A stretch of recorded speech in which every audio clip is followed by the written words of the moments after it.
Hey guys, today we will unbox HP 250 G8 laptop. Now we open the box.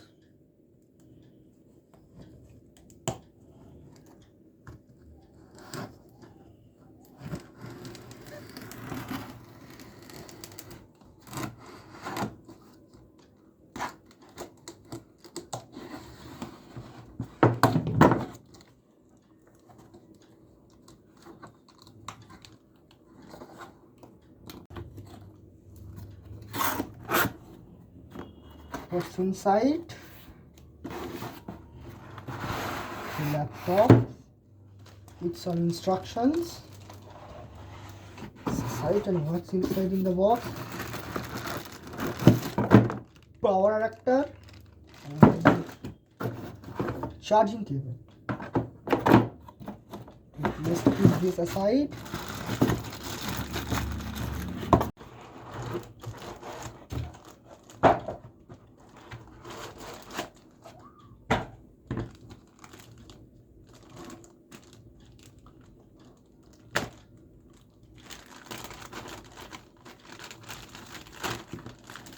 This is HP 250 G8 i3 11 Gen laptop.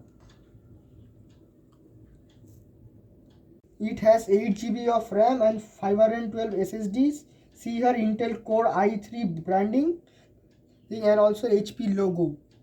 So let's boot up. It's booting up.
It's a 15.6 inches Intel UHD display.